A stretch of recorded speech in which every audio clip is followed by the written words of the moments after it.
All right, welcome in. Let's go ahead and get into the madness. Of course, I think the comments are already even starting about how not awesome that yesterday was, and obviously I agree. But at the same time, I think that the Rams played pretty well in this game, which is unfortunate because when you lose a game like this, I don't know how to describe this feeling of this game because very much like games have feels to them. I think that makes sense. Like you can kind of feel when your team's doing well or when something should work out. Like when we were playing against the Cardinals, we go in down at halftime, but it still just felt good. Like we felt like that should still be something that we're going to come out on top of. And obviously the second half just kind of went our way.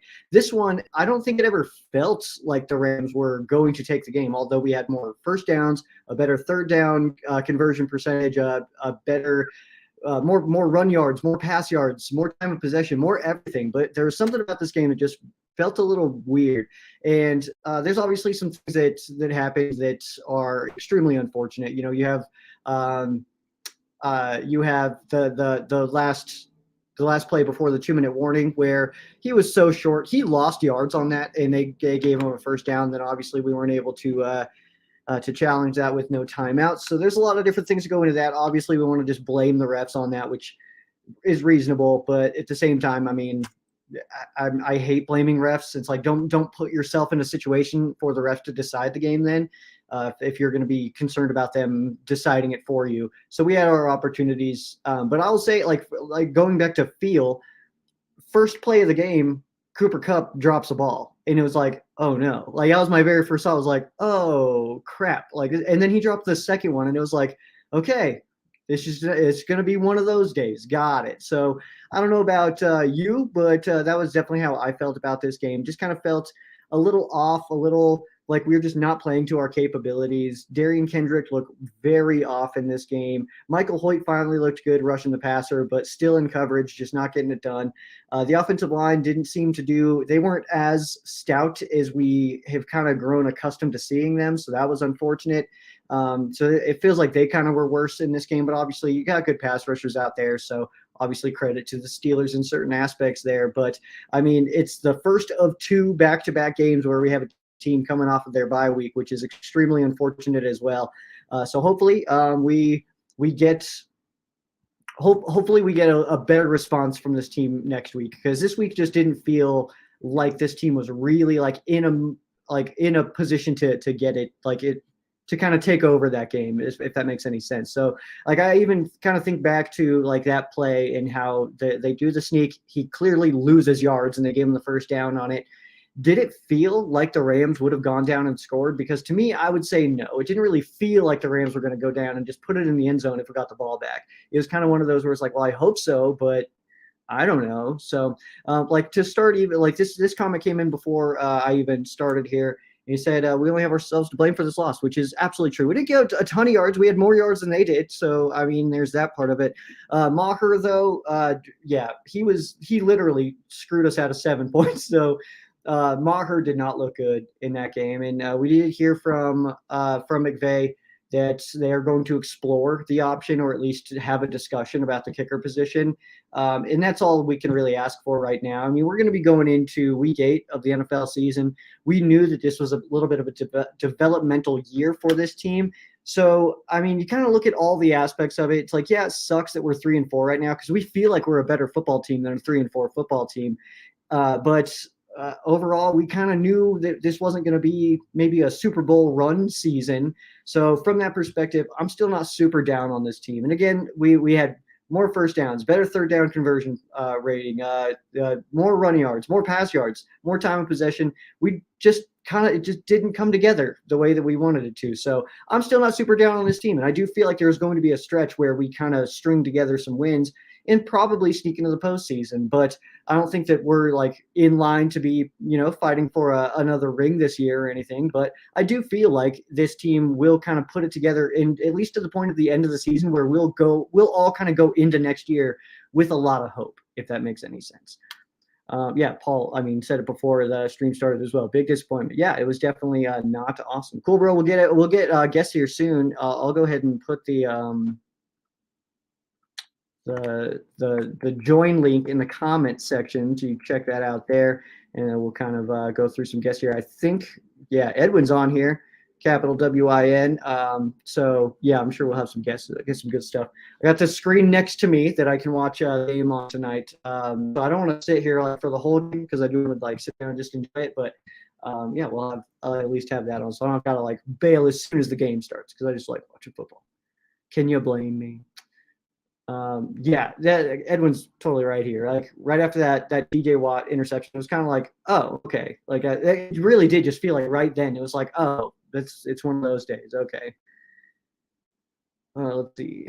Bill talking about the Phillies. I don't even know. I can't even name all 4 teams that are in it still in the MLB. So I think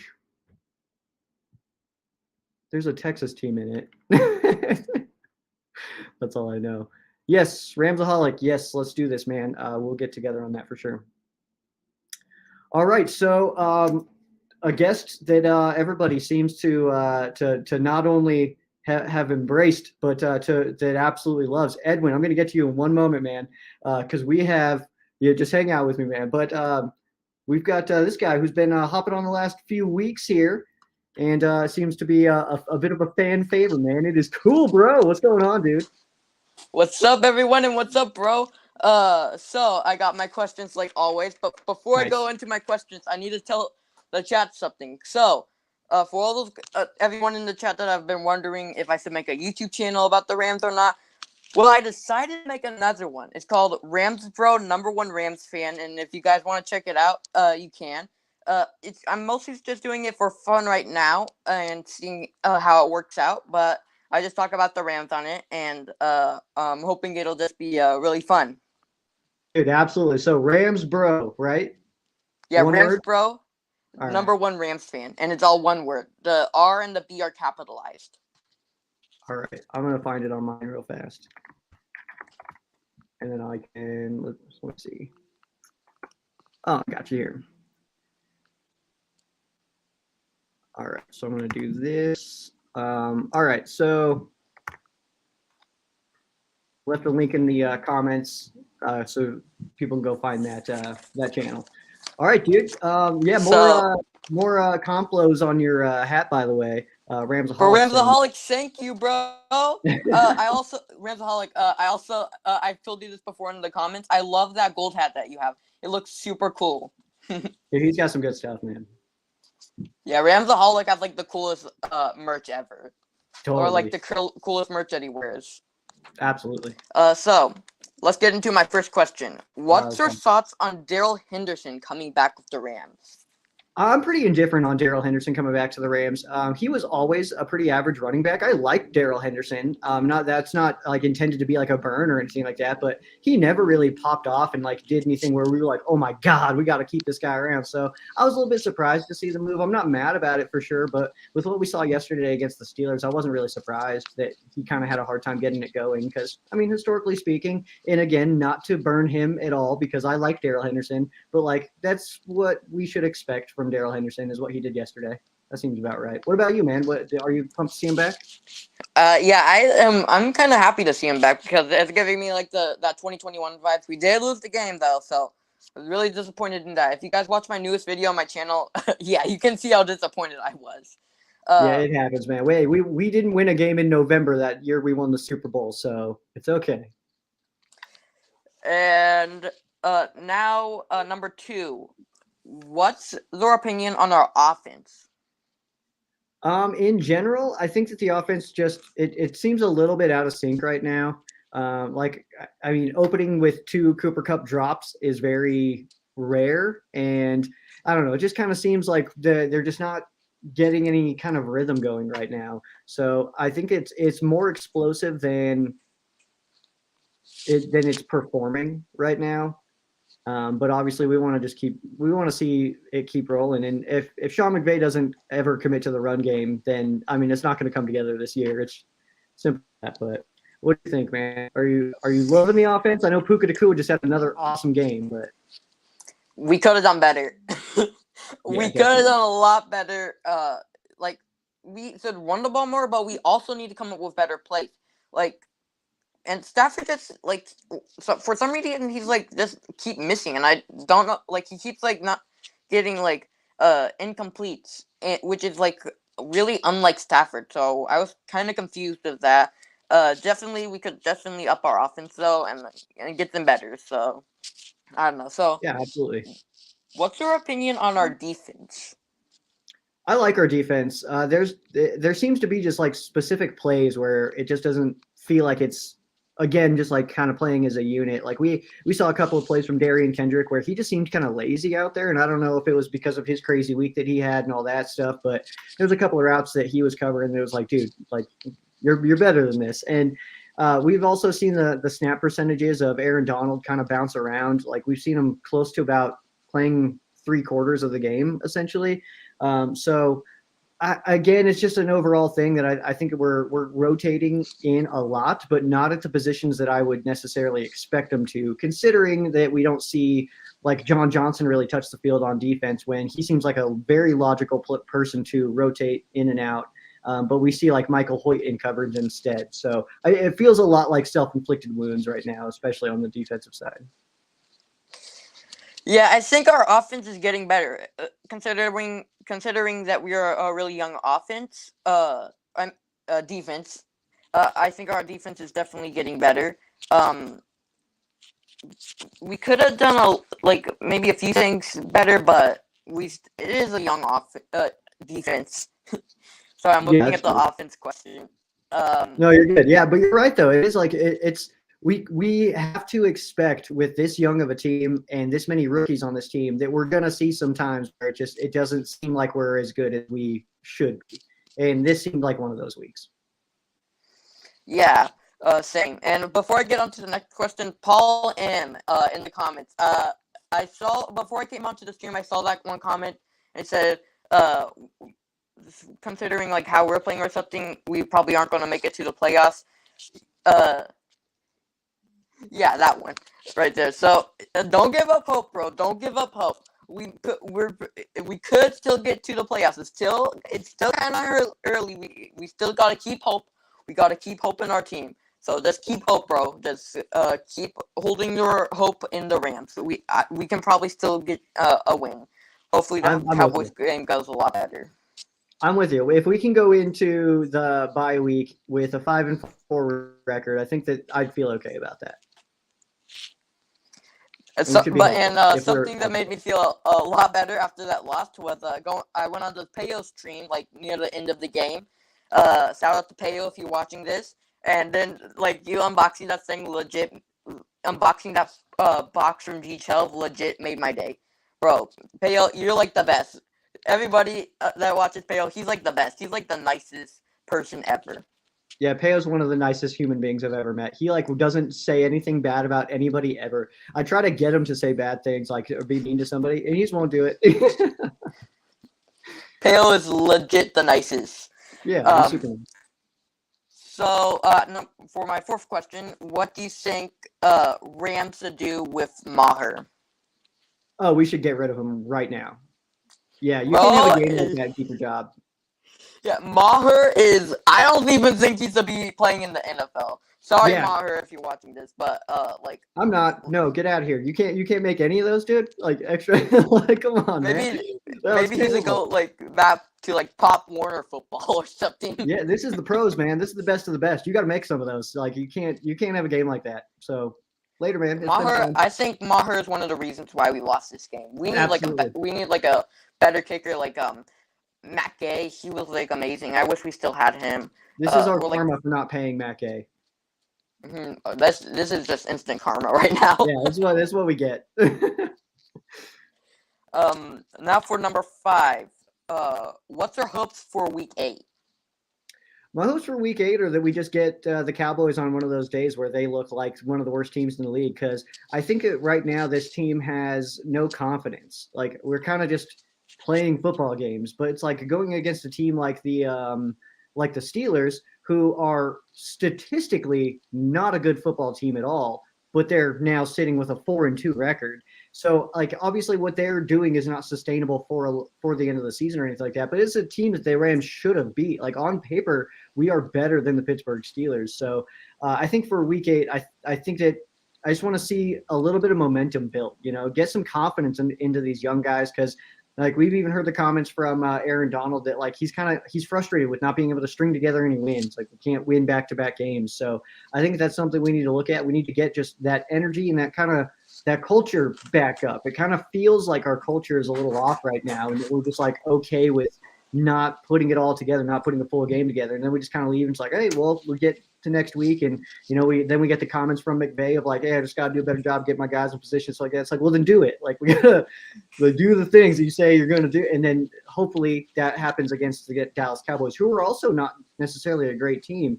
And then obviously the Packers after that, they're not a great team either. So it is a possible stretch here to win a couple of games, go into the bye week with some momentum, with a little bit of forward momentum, and then hopefully that can carry on after the bye week. But that's kind of what we're looking at right now, that this game specifically, it's got to be a confidence builder. That's why I want to see the Cowboys come in kind of weak and just blow them out, like obviously. Like, a game where all of our young guys are like, oh man, this is what we can do, okay, and then kind of carry that on. So do you have any expectations for this next game, man? I'm just hoping Maher's gone by then. Yeah, but fair. I'm also hoping our Matthew Stafford can. Sorry if you heard that notification that just popped up on my screen. I turned my notifications on for ESPN Nice. Fantasy, and I got a notification for that. And so I think that we need to get we need to find out like why Matthew Stafford is not throwing the ball like he usually does. He usually is like really good at throwing it, but like now he's just doing incompletes, and now we can like only like just run it. And even when we're running it, the other team's going to expect that we're going to run it, so they're going to be ready for us running it. So we need to do something unexpected, maybe up our plays a little bit, maybe try out some new plays, and maybe just keep on practicing every week and try our tactics. Like, try everything. We just need to throw everything that we have at the Cowboys. Everything. And we need to, like, just up our game a little bit. Yeah, I kind of, I've been wondering what happened to our jet sweeps and, some of the creativity that we've had in our play calls. Because right now it seems very basic, seems very stripped down. We're doing, just the basic zone runs and the same drop back passes with deep crossers and stuff like that. So, yeah, I've definitely been curious as to see, like, why we have essentially lost all of our creativity in our play calling this year. Kind of seems like we've stripped it down and been pretty basic. So I'm 100% with you. I want to see some chaos this week in Dallas, man. Just having fun with it, letting it fly. It's a game. It's a game. It's supposed to be fun. Like we're supposed to have fun watching it. They're supposed to have fun playing it. It's all supposed to just be fun. So let's try some stuff, man. Let's get weird with it. I'm here for it. So for my next question, I actually used a question from the new Nine and Dime episode because I really like this question from Nine and Dime. What would the Mount Rushmore of QBs and wide receivers be like? That's so tough, man. Because if I go with like a Mount Rushmore of quarterbacks, I don't think I have a Ram on it. And it's not because it's like I don't like our quarterbacks. It's just that, I mean, if we're talking NFL history, I just don't think the Ram could get into the top 4 there. But that's tough. I'm going to go Peyton. I'm going to go Drew Brees. I'm going to go Warren Moon. That one will probably surprise people. But then after that, I mean, obviously you have to go with Tom. I mean, the most decorated guy of all time. What are your 4 quarterbacks while I think of my wide receivers? So my 4 quarterbacks would be Kurt Warner, okay, Matthew Stafford, Norm Van Brocklin, and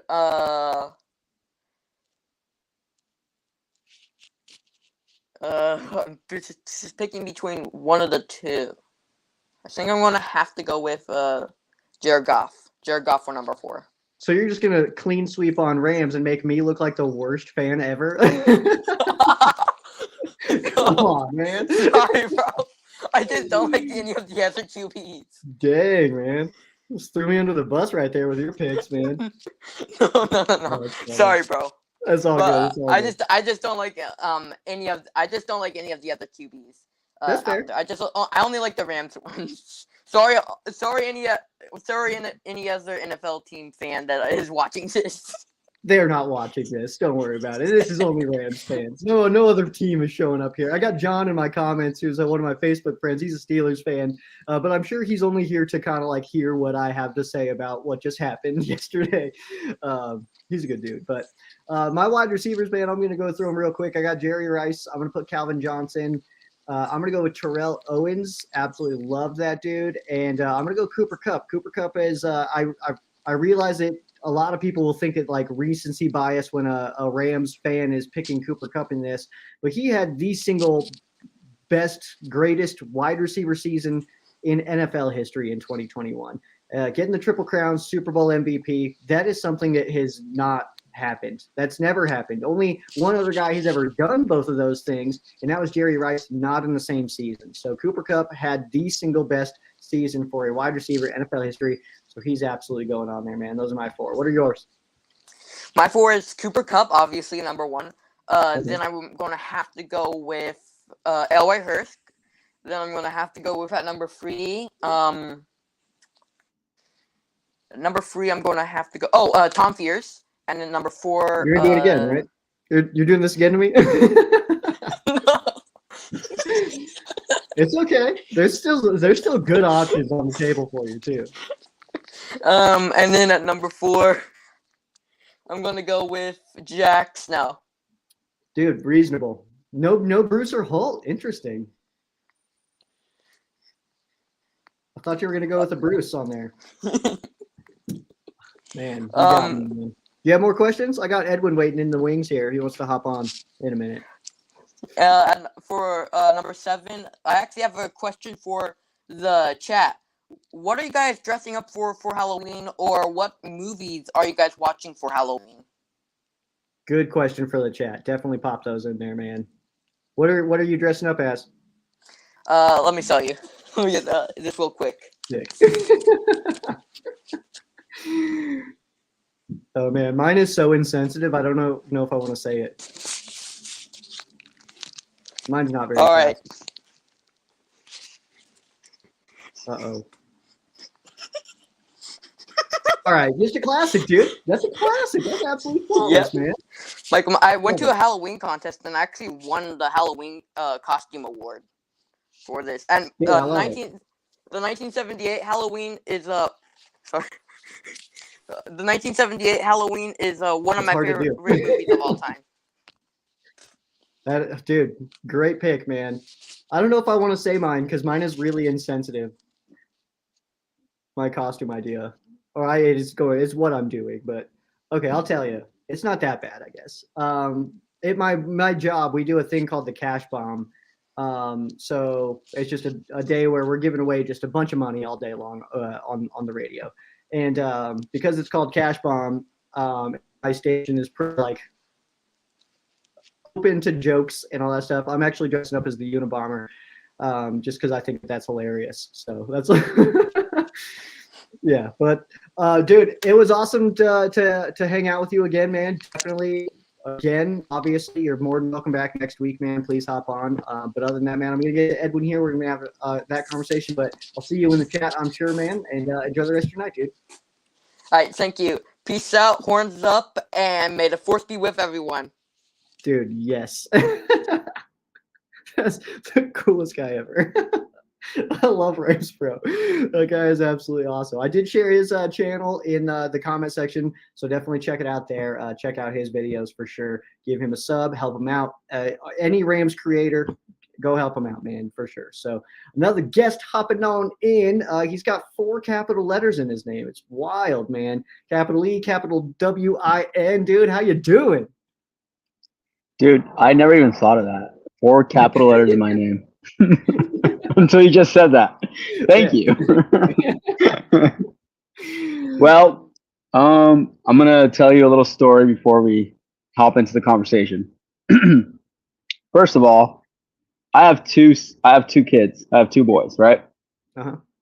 I wish my kids were as hyped about the Rams as your last guest, dude. Like, dude, right? That kid is awesome, bro. Like, yeah, that is just amazing. You know what I'll say? He reminds me a lot of myself at that time of my fandom. Like, I think that's why I enjoy talking to him so much, because he's like so knowledgeable of everything and just so passionate, and it's so fresh because he's all young and stuff. And it just really does remind me of like me at 14, just being like super focused in, hyper focused in on the Rams. And I love it, man. It's super cool to see. Yeah, no, like I love it too. Like it's freaking amazing, and it's just like at least the Rams are doing something right by getting these young kids, to love the Rams. Like Totally. for me, like I remember as a kid, like I grew up in the early 2000s. I'm a 90s baby, like Marshall Faulk, Isaac Bruce, like Holt, like Kurt Warner, like that was me. Like I followed them and I loved them, and it's just like it's awesome to see like the young generation, loving our team like that. Absolutely. Second thing, I went to Los Angeles in 2021, like around August, September, and I bought myself a 6-pack of Corona beer that I found. Nice. And I told myself I would only open one for like a special occasion or for something that was like completely like just hurtful. And Sunday was very hurtful because I was like, dude, we should have fucking won that game. Yeah, absolutely. So I opened another can of my Corona Rams beer. Oh man, dude, it's just when I fucking. was in LA that same year in December, I got a couple cans of that, and I had one as like a plan was like, oh, I'm just gonna bring this back. It's gonna go on the backdrop, like whatever. It's just gonna sit there. And then we started drinking that night, and I was like, well, I got this one here. I'll get another one, and then just slammed the box, and then went home. So yeah, I was supposed to have a can saved that was gonna go up here. I've got like a Rams Super Bowl Bud Light up here and another like stuff like that. But I was gonna do that with the Corona, man. And me being drunk and dumb, I was like, I want another beer. Right? Yeah. I hear you, dude. I still got my Rams Super Bowl. I don't know if you remember, but they did like a special like wine champagne bottles like for the Super Bowl. Yeah. Yeah, yep, that's exactly yep. I have that. That's what I got. I still got those. Yes. And then that Bud Light's the Super Bowl one. Yes, sir. Yep. Exactly. Yeah. So I don't know, man. Like yesterday, I was so excited and so hopeful, dude. And like kind of what you said. Like as soon as Cooper Kupp dropped that first pass, I'm like, ooh, yeah, it might not be a good game. And then coming, to the second half, we have the ball first. I felt awesome. Like, and then Stafford threw that interception to TJ Watt, and I'm just like, I can already tell, and I don't know how everybody else feels, but like even when Jared Goff was our quarterback, I could tell when he was going to have a good game and a bad game, like right off the bat. And that's exactly how it felt. Like, oh shit, here we go again. You know what I mean? Yeah.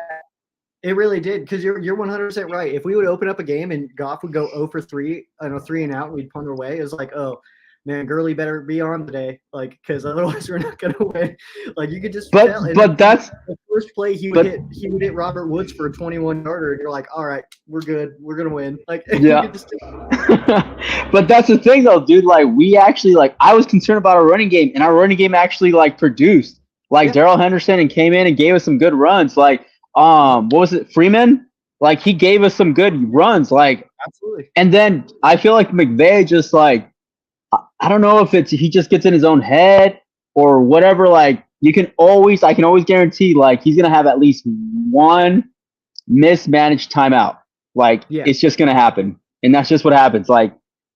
He's very pass happy, and he will have at least one mismanaged timeout throughout a game. Dude, I can guarantee you that. If we'll get to the we'll get to the the 2-minute warning, and we'll have all 3 timeouts, and we'll all high five for it. We're like, hey, he didn't burn one unnecessarily. It'll be like a 2nd and 4 with 10 seconds on the clock or something like that on the play clock, and he'll come up and run a call timeout. You're like, why? What are we doing? What's going on right now? Let them snap the ball. It's there's no way that you didn't like something so much in that situation you felt the need to burn a timeout. There's sometimes he's very liberal on it.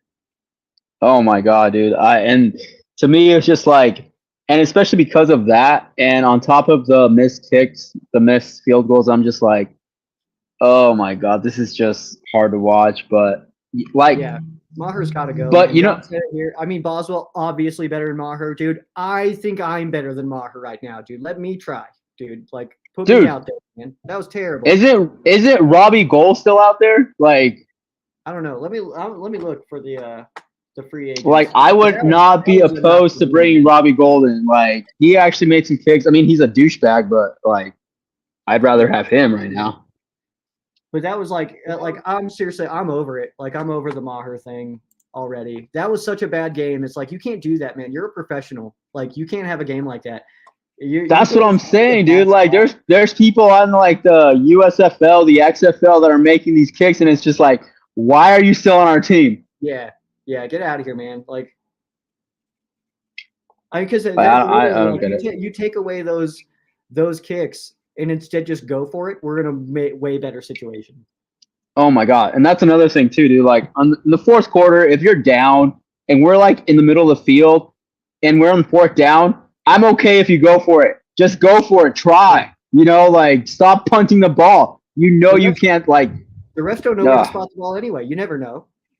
Exactly. Who knows? You never know, man. They're just guessing out here every play, apparently. The dude loses yards and they get a first down on it. Okay. Oh my god, dude. I was so pissed. I was just like, okay, you can clearly see on the video, they did not get the first down. Yeah. We're gonna get the ball.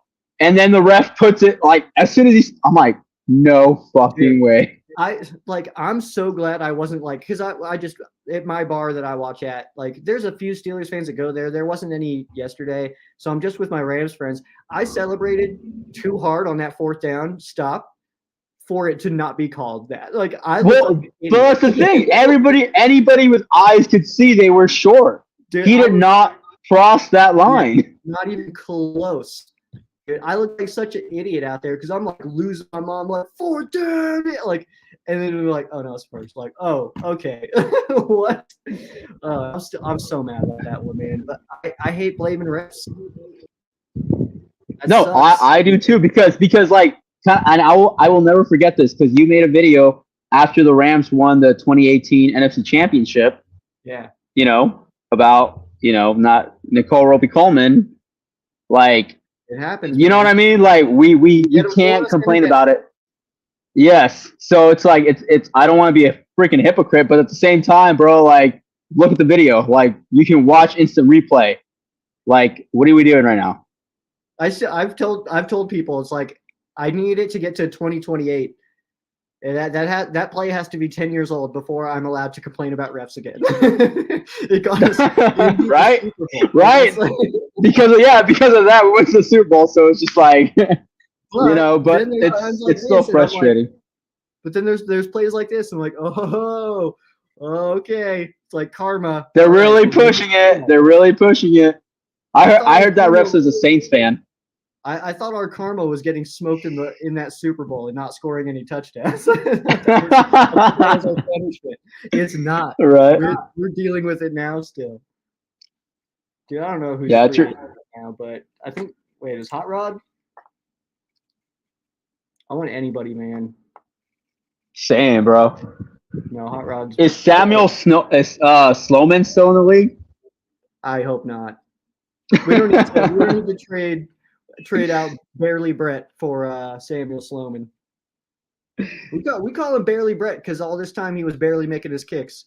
Now we call him Barely Brett because he barely is missing. Like, it's like, dude, I'm just like, I don't know why. Like, I felt like Brett Maher. Like, I was feeling okay, like 50 yards in a way, more than 50 yards in, you know what I mean? And now it's just like, I'm afraid for him to make a 30-yard.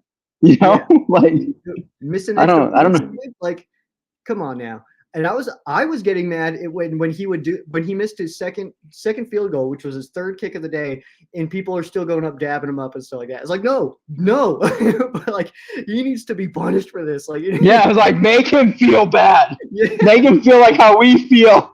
Yeah, it's like, dude, don't tell him good job. It was not a good job. He hasn't done a good job yet. It's like, what are we talking about? Like, why are you making him feel like it's okay? It's not okay. It's not okay. That's the problem. Yeah. Oh my God, he's so mad, like straight up, like so angry with Brett. Still, I mean, I'm not over it. Yeah, Dude, I'm angry with McVay. Like, I am angry with McVay. Like, God, we just haven't been. I love that, but it's just like, where are the jet sweeps? Where are the exotic plays we used to have? Like, I don't understand that. Like, where's the confusion for the defense? Like, we used to be able to, like, with Robert Woods, Todd Gurley, like, why is he so, I don't know if he's afraid or he just overthinks things.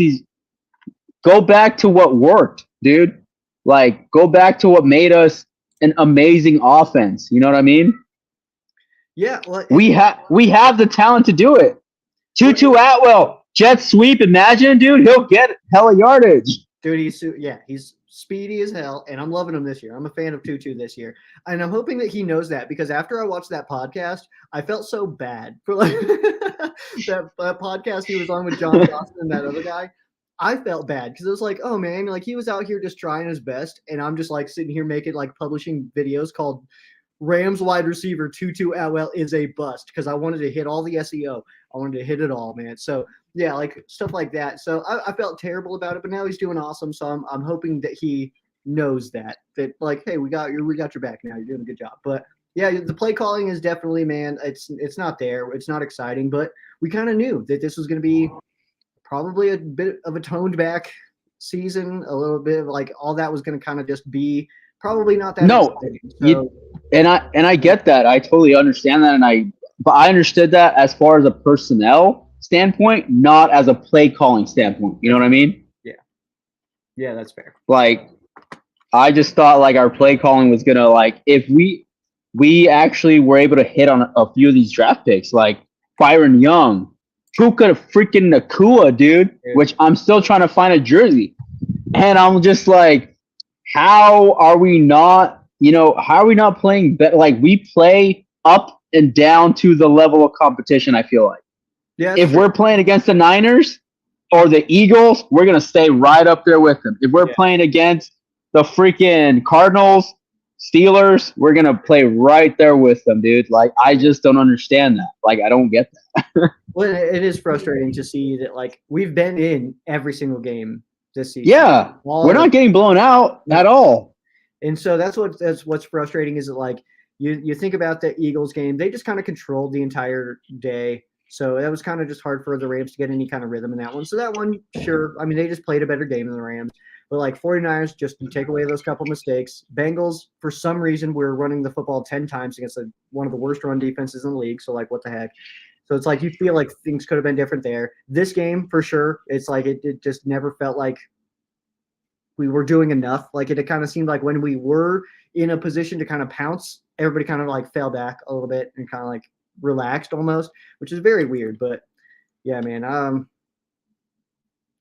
don't know. I'm in like a weird headspace with it though, because it's like you look at this game and the way that the Rams had more pass yards, more run yards, better third. That's what doesn't make sense. That is what doesn't make sense to me. Like, in general, like overall, the Rams played some pretty good football, and ultimately you take away like obviously that interception to start the second half and stuff like that. It's like it just seems like our mistakes are just so untimely. We're not making more or less mistakes than the average NFL team or even good NFL teams. Ours just seem to come at the worst time, like against Philly right before halftime when Darian Kendrick gets the DPI in the end zone and stuff like that. And it's like, dude, it seems like the timing is so awful on all of our mistakes. Don't even get me started on that BS Akilla Witherspoon call. Like, dude, what was that? What was that? These refs were rough in this one, man. And I was just like, are you even? But come on. Oh my god, dude, that was just bad. Sorry, I have to plug you in. My freaking phone's about to die. I just like, are you kidding me? And then the taunting, so they had to redo the play. I'm like, really? Here we go. And then because McVay, did his timeout, we didn't have another challenge play, so that was great. Yeah, Hey, but that's the thing too. Is it like I don't know? You would hope that the NFL would step in there and say no, that needs to be reviewed. right? You would think, right? Like rules, whatever. I get like the challenges and all that stuff, but there really does need to be a point where the NFL's like, hold on, no, that was the wrong call. Can you change this? Like, restart this. Especially when you're in a position to have a game end in a very exciting way, and instead we just get knees after the two to just end the game. Like I don't know, man. It's just like at some point I do blame the NFL on that one, not the refs specifically, because it's a pile. They're just trying to figure out where to spot the ball. They spot it and then they measure whatever. So that yeah, it's a mistake, but whatever. But the NFL really does need to step in there and say, hold on, let's look at that again. Let's get the right call in the field. And then who knows? Yeah. Maybe we feel a pick right away. I don't know, but at least we have a shot, you know. Yeah, exactly. And it's just one of those things where I just feel like untimely, and just kind of like what you were saying, like all these games that we've been in, we've had those untimely mistakes or the untimely penalties where it just if it would have just gone our way, who knows?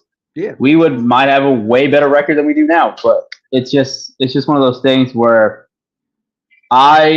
this team has surpassed my expectations, and I love it, and I'm here for it, and I'm here for whatever happens.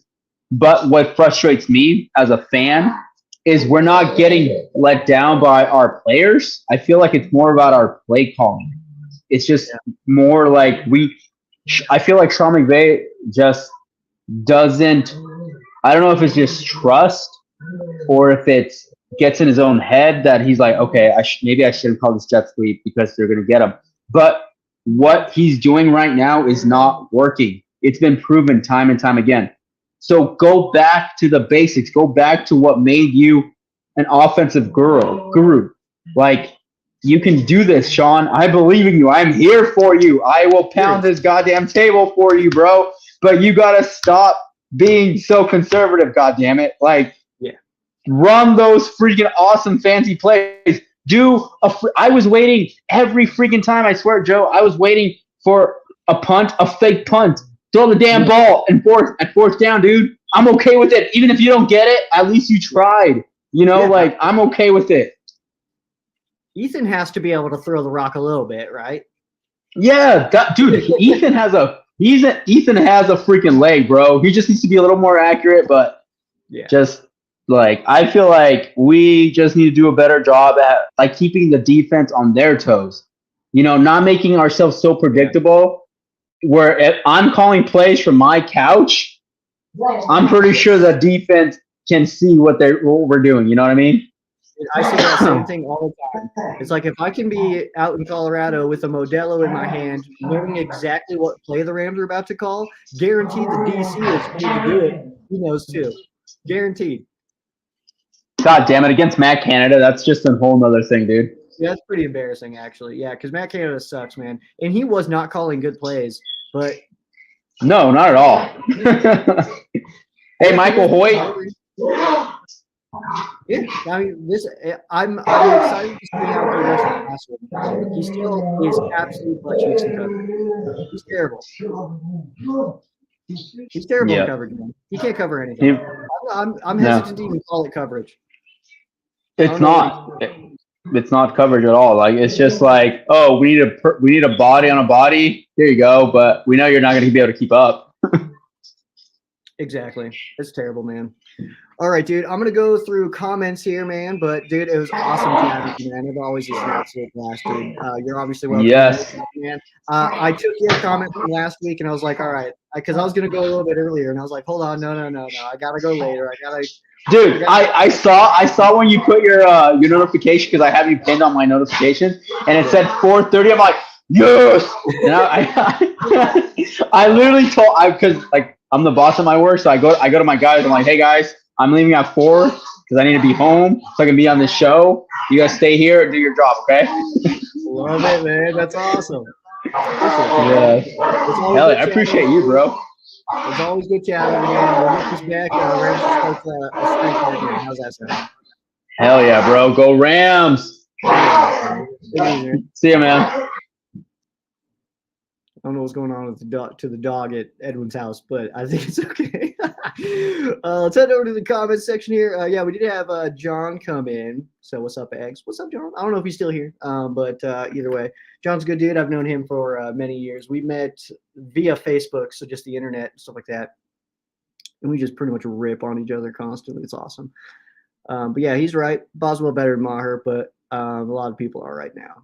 And I don't want to totally just sit here and rip Maher all night. That's not totally my goal. But if I was telling you that I was like at all excited about his performance, that's a lie, because he did a terrible job. And when you're a professional, I just don't feel like you can have games like that. You can't have days like that.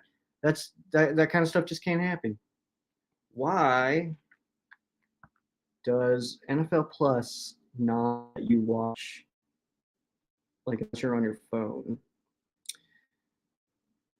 I don't really like NFL Plus. Maybe because on Mondays and stuff like that, I'm at home and I don't want to watch on my phone. I'd rather watch on my TV, NFL Plus, but I can't.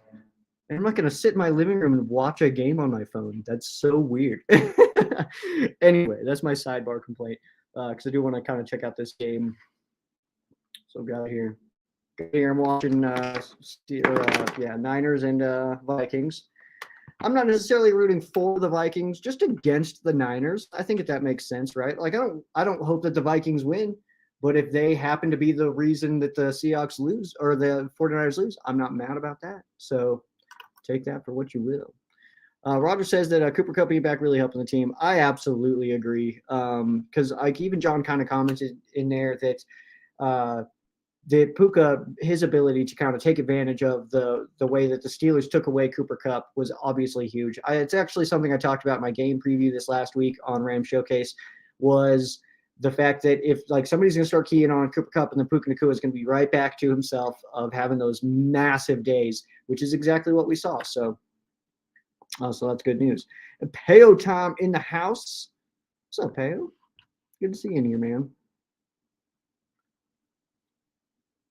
So we got here, our kicker has to go 100%. I'm with that.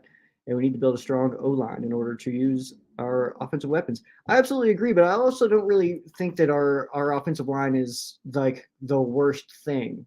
Like they're playing fine.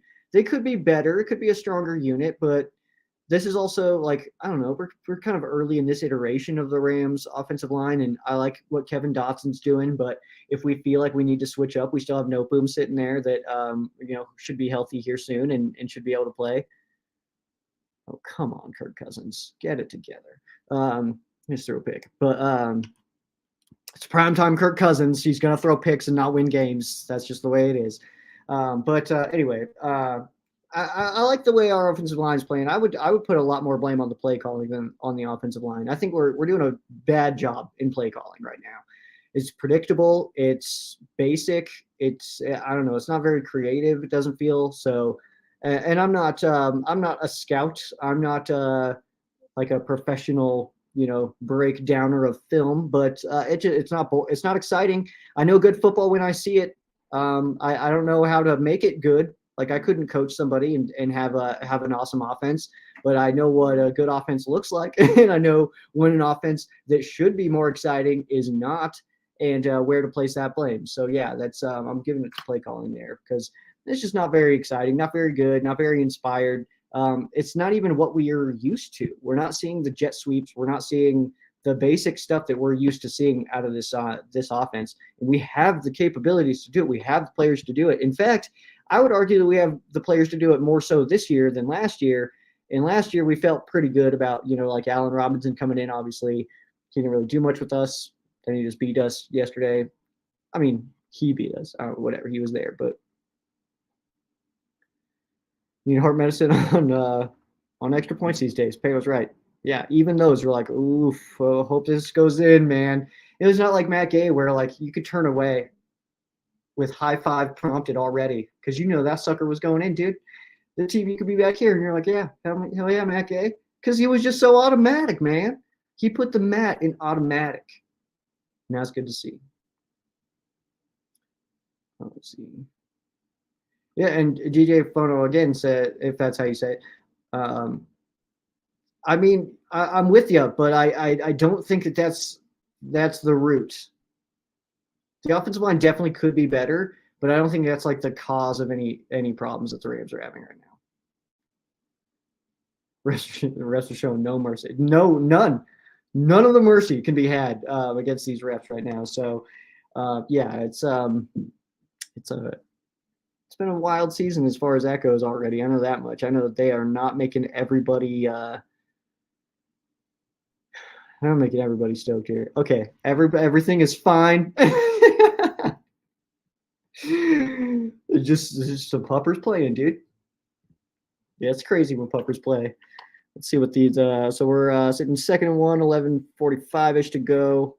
Niners have the ball within the 20 already, so they get down to the 15 first down there for Christian McCaffrey. For C-Mac, Debo not playing, Trent Williams not playing. So I don't know if that will be enough for the Vikings to pull out anything in here. But also, I mean, are the Rams going to win this division? Probably not. So I don't know. I'm still hopeful. I still think this season will still be fun and exciting. I'm still looking forward to the rest of it. If that makes anybody else feel, or if anybody else kind of can echo that. Oh, we're getting crazy car all the time.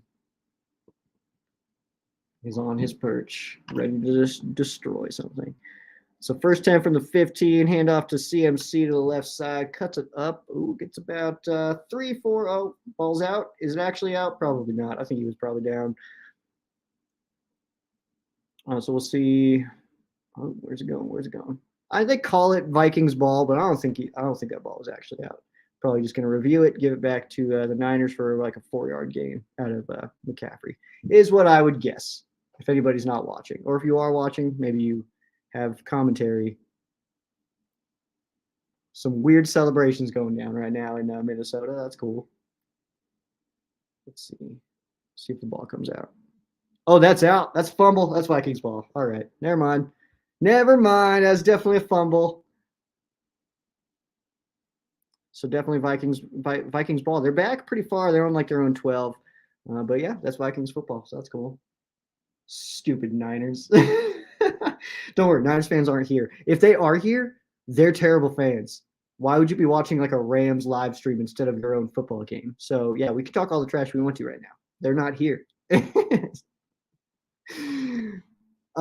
Heads up, I do have a couple of Mondays that I'll be taking off of here just because I have some stuff going on, but I'll kind of keep posted on that with on Ram Showcase and on social media. So any given Monday. But yeah, it's like we say any given Monday, but this is still primetime Kirk Cousins that we're dealing with here. And don't underestimate the inability of primetime Kirk Cousins. All right. His ability to absolutely ruin this, very much a possibility. We need more turnovers in general, Edwin. I think that's been a bit of a problem, obviously. And we had this problem last year. And I think a big part of that, and as much as I am more positive on Raheem Morris this season, there's something there about this team just not really getting turnovers that should hopefully turn around at some point. We kind of saw it late last year where we kind of strung together a bunch of turnovers, especially against Denver. Kobe had that pick 6 and stuff like that. But I think overall they do tend to come in waves, but eventually you got to try to force something out, man. So the Rams and not getting turnovers is definitely a problem that leaks all the way back into last year. So hopefully that's something that we can see changed for sure. Edwin's also calling the wrecking of the Cowboys.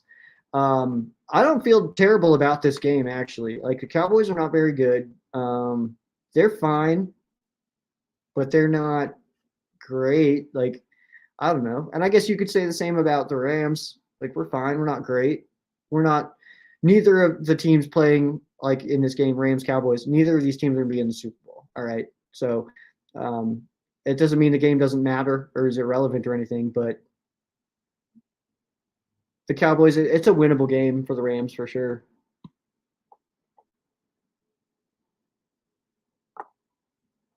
So let me watch it. That is so annoying. Why can't I watch it on my computer? after watching on my phone. This is so dumb, and I don't understand it. And once I'm done with this stream, I'm not going to watch this game on my phone in my living room by myself. That's so weird. I'm just going to watch something else to keep up with the score. That's so dumb.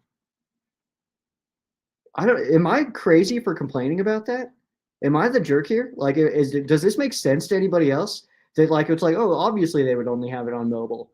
It's an app-based thing. I have the app on my Fire Stick, and I can't watch there? I have to sit on my phone in my own living room like a psycho? Am I overreacting? I don't know. I don't know, but I hate it so much. The 2nd and 12 for the Vikings from their own 9. In the shotgun. He got hit as he was throwing. Bad ball. 3rd and 12. Primetime Kirk Cousins. He's milking something. Without visuals, my comments probably sound insane. I think I'm okay with it. So 3rd and 12 from the 9. Hawkinson comes in motion. He's in tight now. Got Cousins calling something. He's milking something again.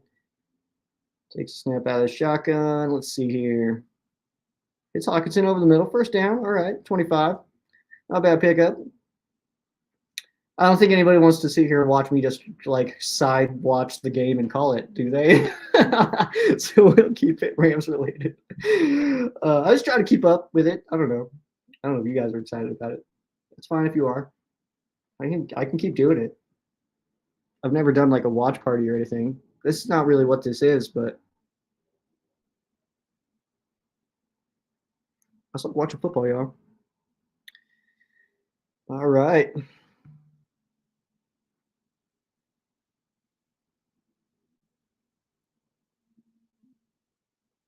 I just got an email that I want to check now. Let's see. So, do we have any questions or anything? Because I feel like this is kind of dying down, and that's okay, because I will just go and watch this game and stuff like that. But just want to see if there's any questions as far as like this week goes or anything. Because yeah, we're sitting 3 and 4 right now. We're not totally out of it. Like this Rams team is still in a position to, I mean, definitely make the playoffs, and I don't think that's impossible. We just got to stop playing bad teams so bad. You know, like the Pittsburgh Steelers are not that good, so you can't lose that game, especially when your kicker costs you 7 points and you have 0 interesting play calls and your defense looks a little sloppy. So I don't know, man. Like, I still feel good about it, though. This is still a young team that's still learning to play together, and I still feel good about it. So many problems with NFL Plus. Yeah, I don't have cable either. I just I don't have a Fire Stick that I can watch like anything on, but like broken and stuff like that. But yeah, I mean NFL Plus is cool. I watch the all 22s. I always do that for the Rams. I just finished that for the Rams Steelers game. It's where a lot of my thoughts are on like the Rams playing well, but just not closing it out. So yeah, I don't know.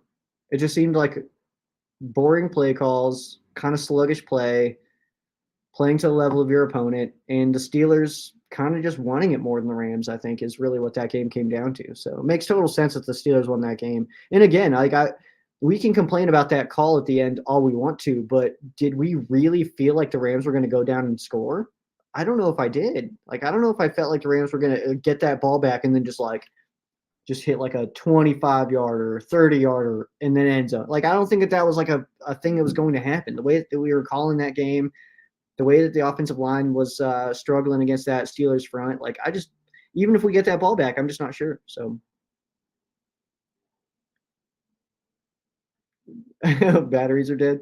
Oh, I'll keep you posted, man. I got you, Edwin. 20 yards on 2 possessions. What the hell? Interesting play calls. I mean, yeah, that's this season. It seems a little bit toned down for the Rams, but I mean, it happens, I suppose. Cousins going down to the 28. 1st down to Hawkinson again. Primetime Kirk moving the ball. I got a buddy who's there. He's a Rams fan, but he loves Brock Purdy. He's a Iowa State guy too, or yeah, he's at Iowa State. So he loves Brock Purdy, so he's out there supporting his boy. I couldn't do that. I'll never tell anybody how to be a fan because like that's the stupidest thing ever. Be a fan however you want to be a fan. Like there's no level of like fandom that is like inappropriate. I had to learn that because like obviously look at me, like and this is my world right now. So it's like anybody who has like a less of a fan than me, I use that so loosely. That's like that's not a bad thing. Like you probably should be. I should probably be in one of those like if we're like ranking out like the intensity of your fandom, there's a bunch of guys that are like there. Well, not that many that are right here, right at the very tippy top. Then there's me and a bunch of people who are like who like make this their lives, but like also we have other stuff, you know, because there's some out there that they do not have other stuff. But and then like down there's like obviously like people who have like they'll buy jerseys, they'll go to games when they can and stuff like that, but they're not like losing their minds. Like all summertime, they're probably like just watching baseball and paying attention to other stuff. They're not like super focused in on all that stuff. Maybe they don't even watch the draft, stuff like that, but they support the team. And then there's like below that even where you like they have a shirt and they wear it when they can catch the games, but it's not all the time kind of thing. And then there's even below that where they're like they don't own anything and they still just call themselves a Rams fan. And that's okay. All levels are totally fine. You don't have to be this intense. Like it's gonna be okay. Early prediction for the coming week. It's so hard to predict because I have more confidence in this team than I think they do. I think that I feel better about this young team and the ability for Cup to or like to for Stafford to hit Cup and Puka and our run game with Hendo coming back, who's experienced here, Freeman, who's looked good, and Zach Evans, who has got a lot of promise. Our defense, who's full of young stars. Like I feel like I have more confidence in this team's ability to perform well than they do. And so it's so hard to predict, man, because in my brain, I'm like, oh, Cowboys with Dak. And like, it's like, okay, we've seen them play. We should be able to win by 17 against the Cowboys. Like that should not be that insane. But we probably won't. And like, if we win, I feel like it'll be like a 7-point game, and that's okay. Wins are wins, whatever. Touchdown for the Vikings, by the way, as I was talking. Jordan Addison got a score. 89-yard drive. Not bad. Not bad. So, yeah, that's kind of – I would say as far as my prediction goes, I think that it'll be a low-scoring game. I think that both teams are going to go into this one trying to just control it. And –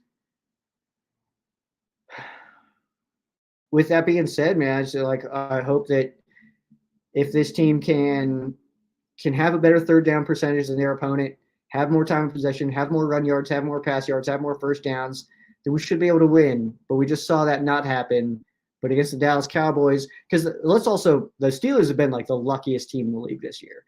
They're 4-2 and are like all their numbers, offense and defense, all their rankings near the bottom, right next to the bottom, like lower 20s near bottom statistically in just about every category for the Steelers. So they feel like they're getting really lucky in these games. But I mean, whatever, wins, and it doesn't matter how you're getting them or the path to that process. It's not about who has more passing yards. That's not how they add up the scores and determine playoff seedings. Like, you know, like they're like, oh, this guy, well, he had like 400 yards though. Like so that team wins. They don't do that. They don't do that at all. They just look at your points and you got to put on more points than the other team. They did a better job than us in that. So it happens, man. Cool, bro. With the question, what horror movie should I watch next for my Halloween horror movie marathon? Just name 5 and I will watch one of them of the 5 I've seen. I cannot name 5 movies. I'm not a movie guy at all. I watched Annabelle like last week. I was just flipping through and I was like, I want to watch this. I just want to put on a scary movie. Give me something scary to watch. And so I had heard about Annabelle because I don't know the history of that or anything. Like I know the history of like the doll a little bit. But like I didn't know the movie series and I didn't realize it had anything to do with The Conjuring. I was totally lost on that. So I put it on. It had like 3 mildly okay jump scares, and then it ended, and it was like, all right, well, that sucked. So I couldn't even name 5 movies, I think. And the ones that I would reference would be like Rob Zombie movies. And cool, bro, you're a young guy. You're a young guy. You don't need that in your life yet. You can wait till later for that. That's gonna be fine. But yeah, so I if anybody else has suggestions, feel free to drop them in the comments. But I do not have any, man. I wish I did. I'm not a big movie guy. I haven't been to a movie theater since 2012. So I saw Draft Day. That was the last time I was in a movie theater. I hear they have like really nice seats and stuff now. That's cool. So like literally last time I went to a movie theater, they were like still like the basic like you're sitting in the back seat of a minivan, you know, like a 2001 Ford Windstar. You're like sitting in the back seat of one of those. That's what that's what the seats in the movie theaters were like last time I went. So apparently now they're like recliners, and that's sick. So super cool. I should check it out. I should go to a movie. What movie should I see? Is there movies that are in right now that are cool? What is playing now? Let's see. Put the keyboard up for this one. Let's see. If anybody has movie suggestions, do it. Otherwise, probably be out here soon. Let's see. I'm gonna look at this one.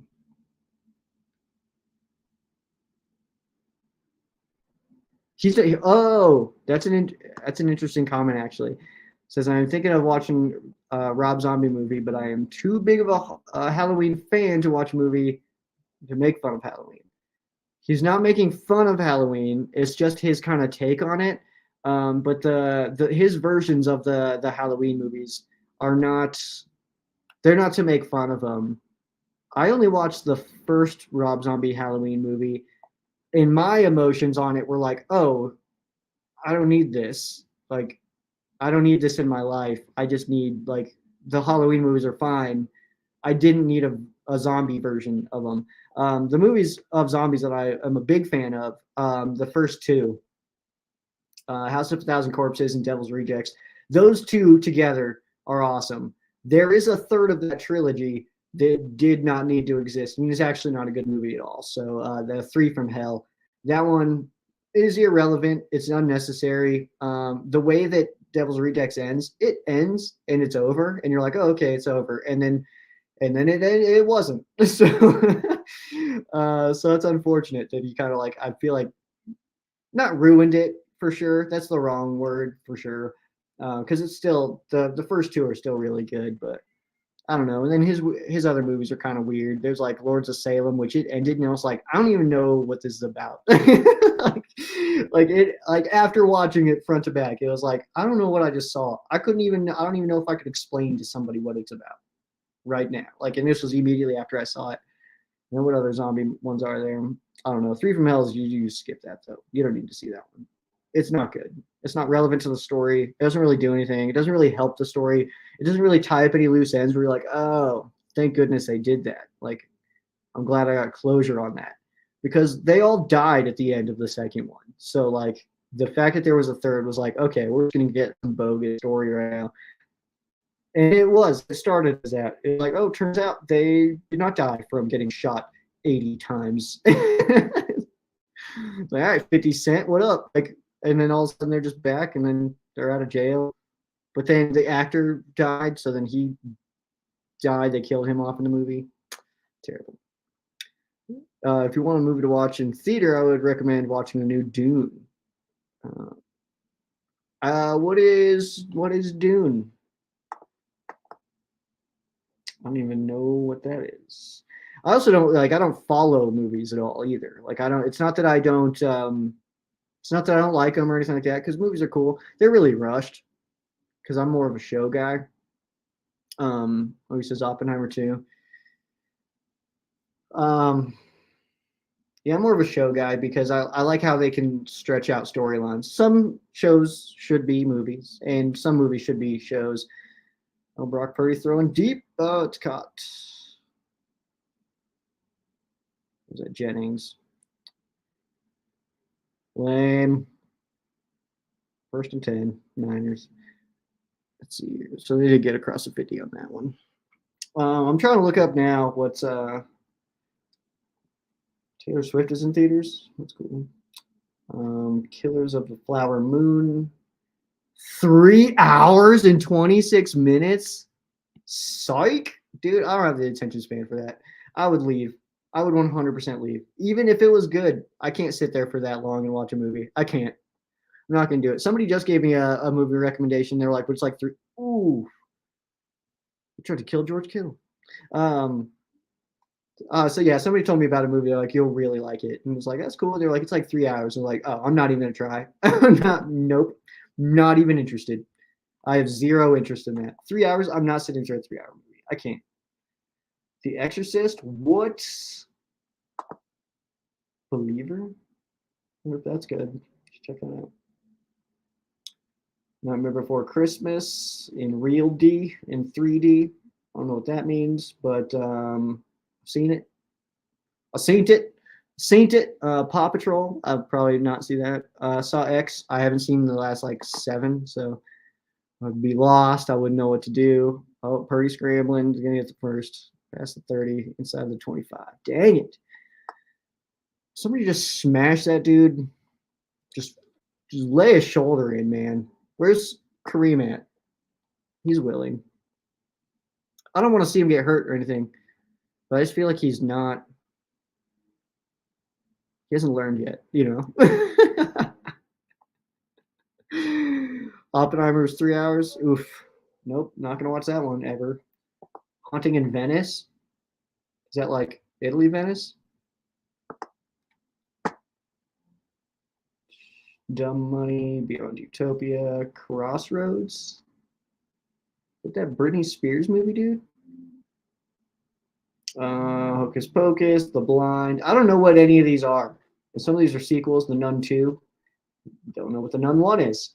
The Equalizer 3. Didn't even know about the first 2 Equalizers. Whoever is equalizing is doing a bad job if they need so many attempts at it. I know that much. And that looks like about it. All that I'd be interested in. Yes. See, okay. I'm not a total jerk here. He just needs that welcome to the league moment. He hasn't had that yet. I feel like that injury last year was almost it, the way that his elbow got screwed up. But the fact that he was already back at the start of the season was like, oh, okay, that wasn't it. Like, that wasn't the one. And I'm not rooting for dude to get injured for sure. I just don't want to ever see the 49ers do well. And I hate when they have like a good team and they get to have, the cheapest quarterback in the universe and load up on other positions. I think that sucks as an opponent of that team. As like our biggest rival. That's lame. Cool Bro says that Purdy is overrated. I tend to think so too. I would love to see him on like let's drop him into the Panthers, like, and see if he's like still doing this stuff, Like I just don't think it is. And credit to him and to his team for he's there and he didn't choose his situation. He was quite literally drafted and he was like a third string, a fourth string for a little bit. Like, so, I mean, from his perspective, you got to think it's got to be pretty fun for him right now, to kind of pull the fandom out of it for a minute here is like that's got to be a really cool story for him and his entire family. They're probably eating this up right now. It's super cool. Like he, gets drafted very last pick in the draft and is able to work his way into the starting lineup and makes it to an NFC Championship game. Of course, gets hurt, stuff like that. But then, it's a situation that is very like, I don't know, man. It's hard to explain. It sucks to see as an opponent of that team. It's like, oh my gosh, did we really like? Are we watching like our biggest rival have one of the most like wholesome storylines at the quarterback position since Tom Brady? And it's like, dang it, dude. Like, how are we going to let this happen right now? So yeah, I do want to see him get smoked a little bit, but not enough where he gets hurt. I just want him to be a little bit more scared out there, because he's playing fearless, dude. I hate it. I hate it so much. Edwin says, dude, I forgot to bring this up. If you have a girl that is awesome in every way, you're sweet, kind of be. Ooh, that's a good question. I don't think it's a deal breaker. There's more to life than football. I know. Not a lot. All right. It's up there. Football's way up there. But I don't know, man. I've seen it work. It would also depend on the personality of the fan side of it. Because I don't feel like I'm a jerk fan. I don't really talk trash to people. I don't really I don't get into fans' face. I'm not like, oh, you guys suck. I don't do that. It's like if I saw a Steelers fan at the grocery store today, and I was like, hey, it was like, it was a good game, man. And he was like, dude, that was wild. Like, he's like, I think we're gonna pull it off. It's like, yeah, man, like, congrats, whatever. Just moved on. I'm just not that fan to be like a sore winner or a sore loser. I hate sore winners more than anything. I think that is like my number one. Like, if you're a sore winner as a fan, I can't stand you, dude. Like, that's so rough to be like, if your team loses and you just kind of like are like, ugh, and then as soon as you win, you're like, ugh, you suck. Like, then it's like, all right, dude, like, you gotta relax. But I don't know. If they were not overly obnoxious like that and just like it ends and it's okay. I think what I'm trying to say is that like if the fandom part of it and like being rivals and that stuff, it just exists in football, that's fine. You can absolutely do that. But if that rivalry leaked into anything else, that's when it would be a problem, I think. Like if it's causing fights between you two because you're arguing about football and stuff like that, like, and that's not good, obviously. So I think there's a balance to be hit there. Oh, we missed the kick. Bummer for you, Niners. So yeah, I'd give it a chance. Why not? Whatever. I don't really like it's fine. Whatever. I'm a Rams fan, and I used to use that as like as an example. It's like Rams fans are patient. We're okay. Like we can get through rough times. It's okay. Like stuff like that. Paul Boy Green, what's going on? Some people have argued that Joe Branham is a system show host. Dropping my real name in here. It's Bags, sir. Put him on the jet zone. He's still doing it. I want to end the show right now. I want to end just on that. That's so funny. That is so funny. So first of all, I might be a system show host because no, maybe. I'm trying to figure this out. Hold on. Paul just planted a big seed in my brain right now, and I'm gonna let this one grow. I'm gonna water this one because that's so funny. I think I could do it.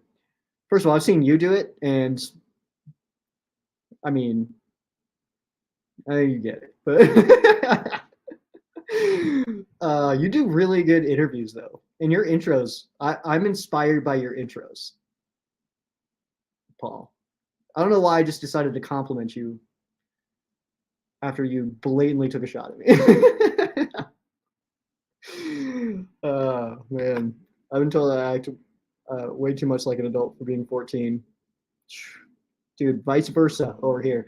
Most kids my age are playing video games while I'm watching football. Dude, I love that, man. I get told for being 32, I sure do act like a 14-year-old. Well, I have like a mustache and grew my hair out. I pierced my nose recently. This is a recent addition in my world. I guess last year. I got it on the last year, the day of my fantasy draft. Did it. I don't know why you needed that much information on it, but yeah. So and the mustache, it's officially a year old now. I've had the mustache for over a year, which is not even like I'm having a hard time wrapping my brain. I think it's just who I am now. I'm just a guy who has a mustache, and it's okay. Like Arthur Smith said, it's a lifestyle choice, and it's not for everyone. I'm 100% on that side. Like he gets it. People with mustaches get it. People that don't, they just can't. Paul could never do it. He could never pull off a mustache. Never. Not even in the realm of possibilities, Paul.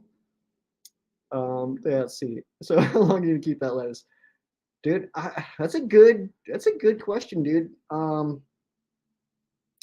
don't know. We'll see what happens, but I'm like a nighttime DJ on a rock radio station right now.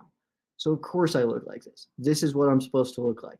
It's very much I'm dressing for the job that I have though, and I understand that. But I also like I could have like like a late 90s, early 2000s Disney movie makeover kind of transformation with the way that I look right now. Because I could go in, dude, I could go to Sport Clips, dude, and come out a brand new man. Don't even test it, dude. A lot of fun tonight. I blame the beers. Blatantly though, man. Blatantly coming in, taking shots. I could do it. I could do the Jet Zone. I'm gonna steal every single topic that you have, but I'm gonna make a show called the Ram Zone, and then just every single topic that you have, I'm just gonna make it about the Rams. Like anytime you talk about Garrett Wilson, I'm just gonna talk about Cooper Kupp. Anytime you talk about Quinn Williams, I'm just gonna talk about Aaron Donald. Like I'm just gonna in verbatim, I'm gonna steal everything. Let's see. Dude, okay, first of all, it's not his intro like for his channel or anything. Because I don't think I made that. I did make that. Never mind. His intro is the sickest thing of all time. But I mean like how he introduces like guests onto a show and stuff like that. He does a very good job. He's very Pat McAfee with it, and that's too big of a compliment for Paul. But he's very like he studies his people. He knows who's coming on, and he lets the audience. He'll learn who's coming on and learn about them so that he can let the audience know before they meet them, which is very cool. It's a very that should be the standard, and that sucks that that's like impressive, if that makes sense. And that's not intended to be a shot at all. It's like that sucks that that's something that like sticks out and is like, oh my gosh, look at how good of a job he does doing what everybody should do. Like, you know, so that's not supposed to be a shot at all, Paul, but it is funny. How many times have you flexed your DJ night gig meeting all these cool rock stars? A chick magnet? No. No, it is not. Nobody cares when I meet Drowning Pool. No chicks. Not once has a chick been like, you met Drowning Pool? You got to meet Saliva today? Like, no, it doesn't happen, Paul. It doesn't. But I've met some cool people through it. Let's see. Go to the No, I don't need to pull it up. It's fine. But it's yeah, I met some cool people through it. The first was Chris Jericho, which I kind of hold like in a very weird light because I think that's so interesting that Chris Jericho was the first person I met working at a radio station. Because obviously he's a singer of Fozzy, but he's a wrestler, so that was kind of cool. It was very brief. Didn't actually talk to him or anything like that. It was like, yeah, go a photo real fast before you go, like, and then we did it, and then he left. It wasn't exciting. I'm not like friends with him or anything right now, but there's a couple that like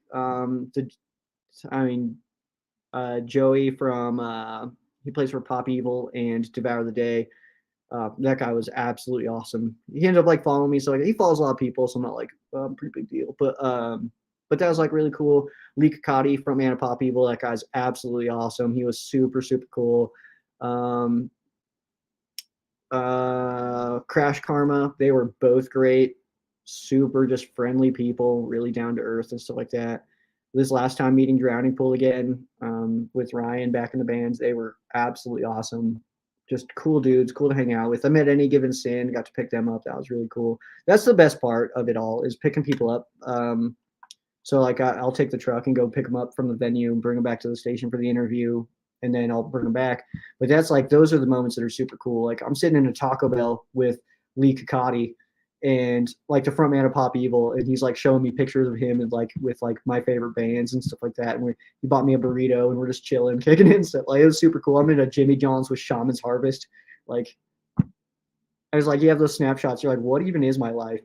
Yo, Cam Akers with the completion. What's up? Oh my gosh, big gains. All right, Cam. Well, let's see. Be honest. I'm honest here. Have you kept your cool when you've met these people, or did you fangirl? I've 100% kept my cool. I will say that I've definitely it's very much. I'm not bad at that anymore. Specifically anymore. All right, because I used to be like that, but I think that the getting into it and then like you kind of there's no way to say this without sounding kind of like a douchebag. But when because I'm not famous, like I'm just a dude who talks about the Rams in my living room, and then I do a nighttime show for a local radio station. Like I'm not gonna sit here and say I'm famous, but seeing anybody do that to me, that was like, oh, okay, I get it. It's like you don't have to talk to me like that. And then that kind of like right away was like, okay, I don't want to be that for them, you know. So no, it's fine. They're just once you realize too that they're just dudes, like they're just people. Like I think that the first band I ever picked up was Shaman's Harvest, and like when they got into the car, they got into the truck, they like all the doors closed, and you can kind of feel like they took an exhale, and it was kind of like, all right, because in that moment in that car ride before a radio interview, leaving a sound check, they had a moment to just be themselves, and they didn't view me as a situation where they needed to be the band. You know what I mean? Like they just met, then they were just four dudes in my truck with me, you know. So that was really cool, and just like I think that was a moment for me where it's kind of like realized like, oh yeah, they are just people. They're just at work right now, like you know, they're just doing their job. They're just here to put on a show and stuff like that, and then move on to the next city. Like they're just working, so it's fine. Paul says, do you root for ex-Rams when they're on other teams, or F those guys and their families?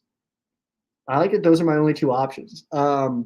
It's typically more of the latter. I'll be honest. It's very much like, all right, like players come and go. The Rams are forever, Paul. I don't care about the name on the back of the jersey. I care about the weird little patch off to the side. Okay, that's what's important. All right, I am a Rams fan. But like, there's definitely guys that I really like. Guys that I'll root for once they leave. Jared Goff, Josh Reynolds, those guys are in there. But ultimately, like players come and go. I mean, I don't get super attached to most players.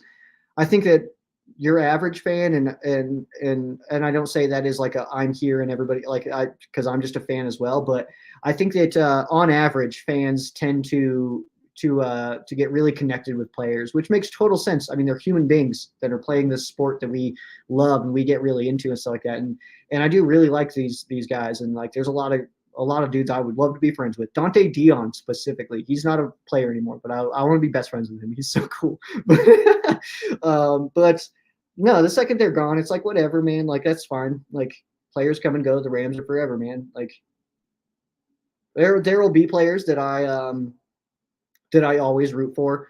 Love Robert Woods. I rooted for Mark Barron before and after he was a Ram. So I kind of followed his career, stuff like that. I said Jared Goff. I definitely support Jared Goff. I hope he does well. Don't like to see him struggle like he did in this game yesterday, stuff like that. But Josh Reynolds as well.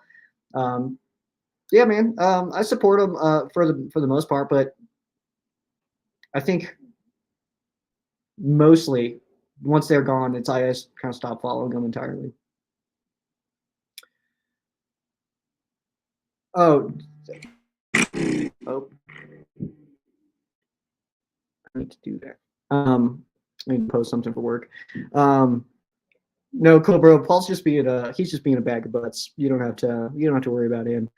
He's yeah. Paul's one of the homies, man. I've actually the network that kicked off with me and Paul. That was like how Ram Showcase started, man. I worked with Paul for years. He's allowed to come in and be obnoxious. I was working for almost a decade. Damn, dude. So I guess that makes sense. Like, yeah.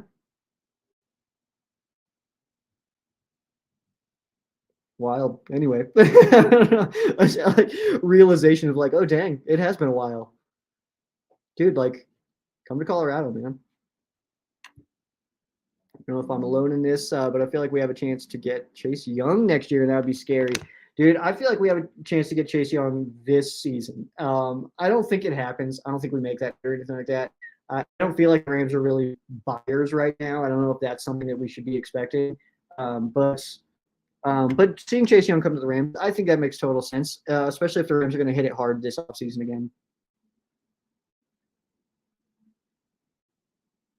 Oh, Vikings about to score right now, and they lost yards. I take it back. It was close, though. Let's go. I love Fuller. I'll always support Fuller. I have his jersey in my closet right now. He signed my flag. He's right here. That's so hard to do. He's right here. That's Jordan Fuller. Yeah, dude. Love that guy. I'll always support him. I don't think it's impossible that we re-sign him, though. I think he might come back. He's not disrespecting me, man. He's totally good. Kirk Cousins back to pass, throws to the end zone, and he out of reach for Addison. Oh, that was Addison completing that then. I got the 3 in my brain because Cam Akers with 3 with the Rams. Makes sense that it didn't just translate directly over. 3rd and goal for the Minnesota Vikings.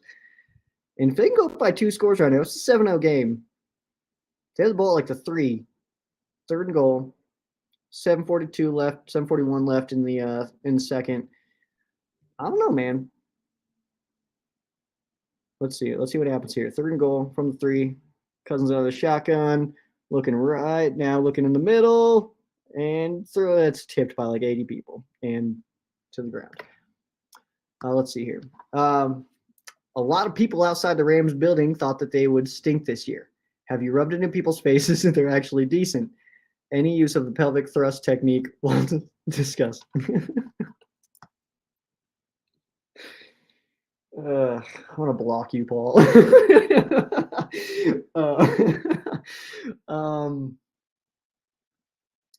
No, because we're also below 500 right now and in 3rd place in our division. So no, I don't feel confident. Vikings kick the field goal. They're up 10. 7.5 to go, 2nd quarter. That's okay. Let's see. But no, I haven't been rubbing it in the face of anybody because I was also not on that side. So like I think that if you were a watcher of Rams Showcase, then I think that you saw how confident I was going into the season. And that if you would have told me the Rams would be 3-4 right now in every single game that we've played, that wouldn't blow my mind off. You know what I mean? Like I would be like, yeah, checks out. Like we're a pretty good football team. We're young, but talented. So like should be able to play in these games, you know? So, but ultimately, no, I haven't rubbed it into anybody's faces. I just like, cause how can I? Even Rams fans right now were like, some of you think we're going to win 10 games. And it's like, okay, what does that mean? Like talking trash to fans who are hopeful. What? Like, what are you doing? Like, I don't understand when people are like if you think that the Rams are going to lose and then they do, and then you brag about that, where on the tier of fandom does that put you? Because it's not the top. I don't know. Like people brag about it and they're like, I can't believe you were confident going into this game. You thought we were going to win. You thought we were going to win with this team. And it's like, what are you trying to prove right now? I don't get it, man. So, yeah, this wall should be cool, bro. Should be cool. Is Puka Nacua a flash in the pan or the real deal? Puka Nacua is 1,000% the real deal, dude. And I'm not even joking about this. There's no punchlines here, dude. Puka Nacua is the real deal. That guy is incredible. If he can stay healthy, man, that guy's got a long, awesome career ahead of him. He's very much the Cooper Cup. Like when he's out there, he's incredible. But how often is he out there? That's kind of the asterisk on it all. We've only seen one fully healthy season from Cooper Cup, and he was the Triple Crown winner, Super Bowl MVP. So he had the single best season for a wide receiver in NFL history. That's what he's capable of when he's fully healthy all season long. And I think that Puka Nacua is right in that range as well. We've been calling him future Hall of Famer Puka Nacua, by the way. So just a heads up for your next comment mentioning Puka Nacua. I just want to make sure that you're in line with everything here. It was a double crap fest for me. USC and Rams lost. Now my Lakers play Tuesday. Let's beat the Nuggets. It is my home team. I can name one player, and it is the exact player you think it is. and I think I love him so much because I don't even think he likes basketball. I don't think he cares at all. And I have so much respect for that. For some reason, there's something about what's his first name? Nikola. Got it. Nailed it. There's something I love about that he's just like that. He doesn't even care about the game, but he's so good at it. Like there's something I love about that, man. It's so funny. It's not anything I can particularly relate to because the things that I do, I love. So like, I love being on the radio. I love talking about the Rams. I love doing Ram Showcase. The thing that I'm bad about is distributing. Because once it's out in the world, once it's on YouTube, I don't care anymore because it's like because I made it and that was the part for me. Like that was the important part for me. Like on my side was I like making it. If anybody else sees it, that's cool. But if no one else does, that's okay. It's like I saw a reel today that was like it was like a voiceover thing, and it was like would you still make like the real test is like would you still make music if nobody ever heard you? It's like that's almost what I'm doing right now. It's like that's kind of how I feel about Ram Showcase. And I don't do bad or anything, but it's like would I still do Ram Showcase if nobody listened? Yeah, absolutely. Because the second I publish it, it's over for me. If other people find it, that's awesome. I love when people find it and I get to have a community and interact with people. But that's for them. That's for them to find me. I'm not going to find them. I'm very bad at that. And I'm open to having a social media person who helps me reach more people. But I haven't found that person yet. I thought I had one before and it didn't work out. So that's kind of where I'm at. Also, speaking of USC, I am officially out on Caleb Williams. I actively do not want Caleb Williams anymore. And I know that, Edwin, you might hate that comment. I am actively out on him. I do not like his attitude. I cannot stand it, actually. I don't like what he's writing on his fingernails in a game that he ends up losing. And then the way that his attitude was in this one, the way, I don't know, it's a body language thing. This is similar to how I felt about Tutu in his rookie season, where it just kind of like his body language, his attitude just did not vibe. And I realize that that's changed now. And now I like Tutu Atwell. I'm a fan.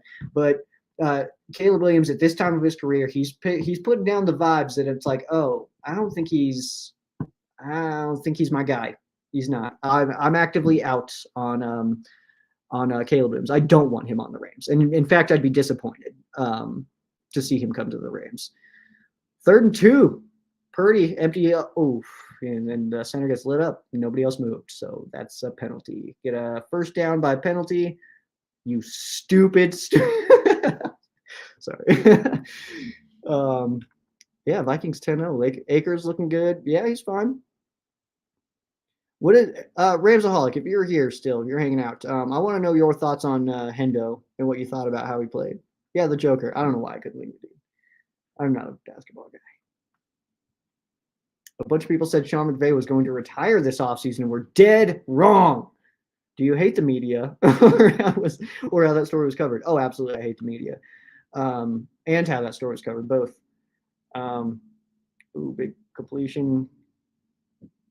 Ayuk gets it across midfield.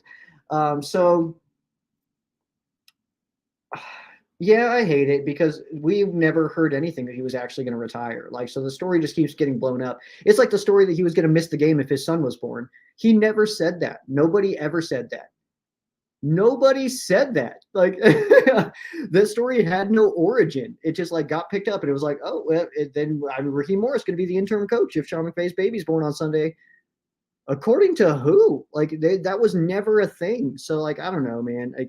The media definitely takes anything and they spin it, and then you don't even have to have sources because that story literally had none, and people were still pushing it. So yeah, media is so annoying. When Kendrick was arrested, Sean McVay said he didn't want to talk about it. They kept pressing him. I'm 100% on that too. I think that's really annoying when he's like, yeah, like with Stetson Bennett, and it's like, yeah, we're going to respect that situation. We're going to respect him and his family and give him some privacy. As the very next question. So when should, it's like, dude, I'm not going to talk about it. Like, I hate that so much. It's like, it's really cool that they started miking up the reporters for the press conferences for the Rams now, but now we just get to hear how bad some of those questions are. Some of them are terrible reporting. And you're like, all right, like, I guess, like, I mean, whatever. They're the ones there and asking, and so who the hell am I? But it is annoying when you're like, that's the question you follow up with? Come on. Like, it was right there. He gave you a perfect opportunity to ask this question, and you missed it. Like, you missed out on what could have been a headline, and instead you're reaching for other stuff just because it's the next question on your list. It's bad interviewing, man. Bad interviewing. And I realize in that setting, you don't really have time to be thinking on your feet a lot, and to be able to hop in and get your question in is already a win. But yeah, man, it's annoying. You know, I love Hendo. He looked good. So does Royce. Yeah, they were fine. Oh, what am I doing here? Aaron Donald proposed trade stuff. Oh my God. That's my next thing, dude. Because like I hate mock drafts because they're pointless. They serve no purpose. They have zero use. You're not going to convince me otherwise. They just have nothing. Draft grades immediately post draft. Again, zero purpose. Zero purpose on those. And then now I have the proposed trades. Zero use. There's no good that comes from those. That's my point, is no good coming from them. Mock drafts only disappoint people, especially the people who make them, but also fans who will get excited about these fake scenarios that somebody made up in their living room, and then it doesn't happen. And they're like, oh, that guy? I had that guy going in the 4th round. It's like, well, you're not a GM. So, so okay, what does that have to do with it? Like, all right. You still just like work at Ace Hardware though. Like what's that? Who cares? Oh yeah, I was supposed to check that email.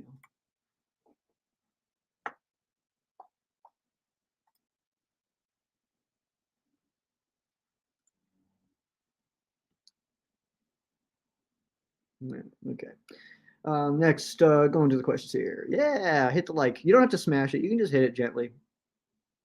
Don't abuse the like buttons over here. All right. You can smash them on your page, Ramsaholic, but I would like to just gently caress the like button. Be nice to the like button. The like button never did anything wrong to you. So Love Williams on the Rams. He can do very well for us, but as long as he doesn't go to the NFC West team, I'll be okay. Actually, not New England or the Packers. That's so funny. I think he goes to Arizona. I still think that. I don't know if he actually said he wants ownership in a team that drafts him, but like, if he did, then I mean, obviously he's got a lot to learn. And if his team said that, then obviously they got a lot to learn. And if it's his team saying that stuff, he's got to come in there and be like, "Hey guys, shut up." Like, you want to turn every team off of wanting me, and then he's going to have bad attitude, man. Like, his stock is plummeting in my brain, man. It's like the stuff that's coming out on him. He's very talented, but his attitude and the stuff that's coming out in the media stuff, it's like, hey man, no, not the time.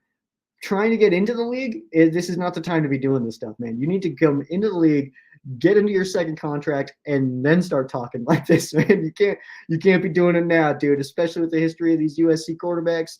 And I realize that like history doesn't mean future. Like, it doesn't equal, like, you can learn and history can repeat itself, but just because X doesn't mean Y, you know what I mean? Like, that's obviously not real. But yeah, I'm not liking it, man. I'm not liking Caleb Williams. I'm actively out on him. I tried to sway Joe on mock draft stuff, and I failed miserably over the years. I've given up hope. You should have given up hope. The fact that you tried it all is adorable, Paul. It's adorable because it's worthless. It's pointless. I don't get it. I don't care. I don't know, man. Pre-draft coverage is not strong on my end. I realize that. It could be better, but I'd rather just wait to see who we get. Because I think too, what pushed me out of it was seeing Rams publications do mock drafts and then just like bash the team for not matching what they thought. That was when I was like, oh, this is not my world, because that is an attitude I can't get behind. It's like I might like certain players coming out of the draft and stuff like that, but if we don't take them, that's fine. That's fine. It's whatever. Like, I don't know. I guess I don't get like super upset about it in that realm, but some people do, and that's on them, I guess. But it's also like bashing the pick that we do make because it wasn't the pick that you predicted doesn't make any sense to me, at least until we see these people on the field. Can we at least see them out there? Like that's my main thing. Like, let's at least watch them play first. We didn't know Steve was going to be super sick. We didn't know Byron Young was going to be sick. We didn't know Puka Nacua was going to be this. I don't think anybody knew Puka Nacua was going to be this. I don't even think Puka Nacua knew that Puka Nacua was going to be this good. So there's a lot of moving pieces in it, man. But yeah, it's just like, that's the thing.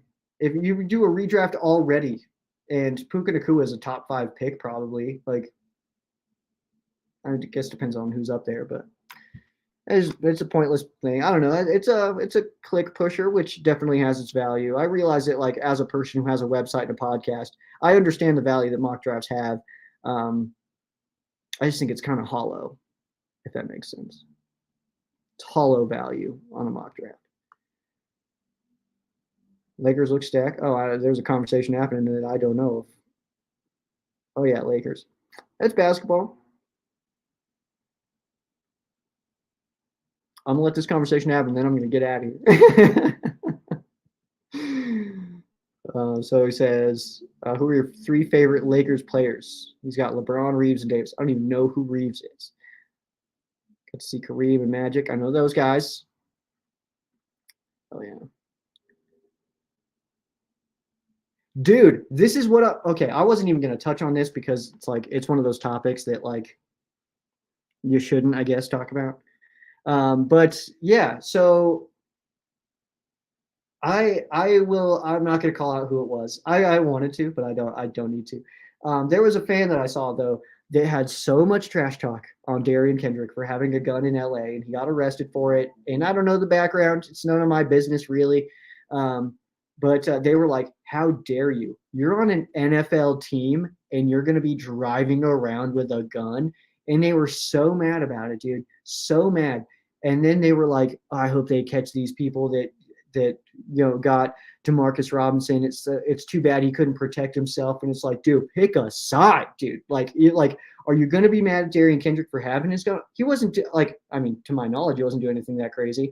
So like, you're going to bash him for doing this, but then literally in like the same week, you're gonna be like, oh my God, DeMarcus should have been able to, like, what was he? You got to pick a side, dude. Like, both of those things cannot be true. like, because imagine if DeMarcus Robinson had a gun on him and he got arrested, like, or could have been able to protect himself. They stole, what, $100K? That's so much money, dude. But Darian is the jerk for carrying a gun with him. It's like, I don't know. I feel bad for Darian right now, man. It's like he got arrested for that, so now he can't do it. Now he can't carry it. It's like, hey, by the way, there's this NFL player who has a bunch of money. He's also not armed. Like, it's like, dude, why is this so public, man? This did not need to be a storyline. This is not a media thing. It's none of our business. I do hope that DeMarcus Robinson gets something, man, because that sucks. That sucks so bad, man. Really got a super expensive watch on him and stuff like that. It's just, I don't know. I hate that stuff. I hate all that stuff. But it's part of the world, I guess. I don't know what to, like, I can't help it. I don't know what I'm supposed to do. First and goal from the 6. Purdy hands it off to Christian McCaffrey, cuts back inside and does not get it, but he's down to the 3. I have some cool stuff going on soon. That's all I'm allowed to say. Go back to the comments.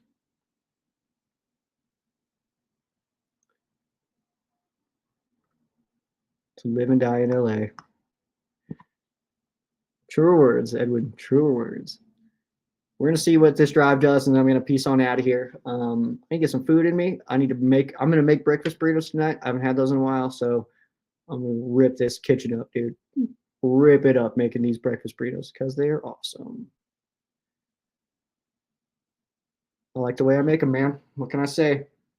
Yeah, with the fat boys too, man.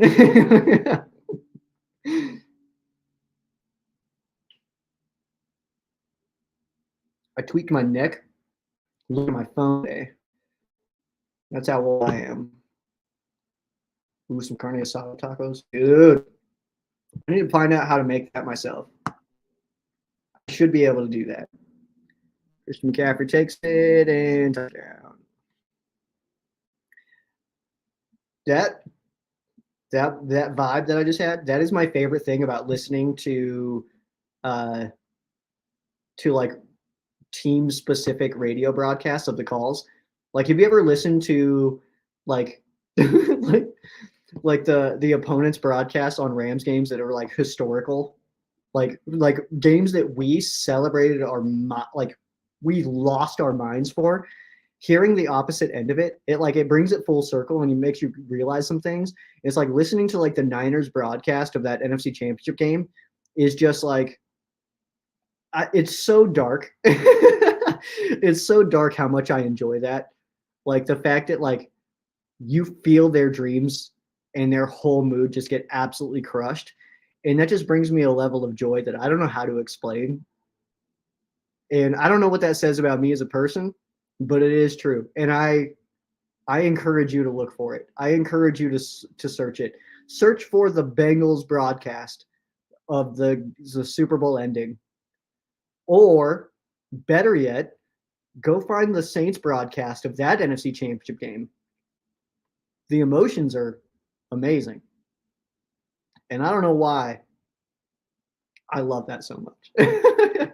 I love so much to listen to the opposing broadcast of Rams historical moments is for some reason some of the most joy that I can get out of anything. The way that the commentators lose their minds on that Roby Coleman should have been pass interference call, something that just like makes me sleep well, you know?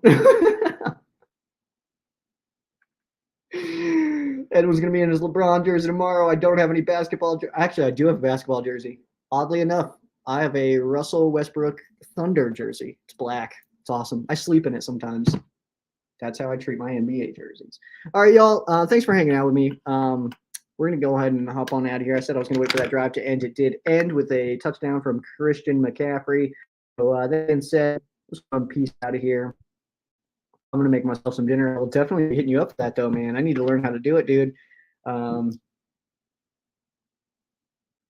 Dude, yeah, it sounds amazing. But I'm going to make these breakfast burritos real fast. Let me tear this up in here because, yeah, that needs to happen. I've been craving these breakfast burritos for days.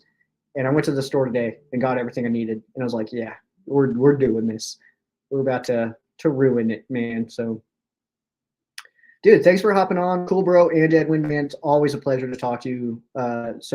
Genuinely, thank you guys for hopping on and hanging out with me here. I love doing these. This was probably one of my lightest ones as far as like people hanging out with me, but probably honestly my most fun. So I think that tells you exactly everything you need to know about how I feel about like the likes and viewers and all that stuff, man. Like I'm just here to have a good time. It's more about the quality than the quantity, man. I definitely had very high quality today talking with you two. So thank you for sure.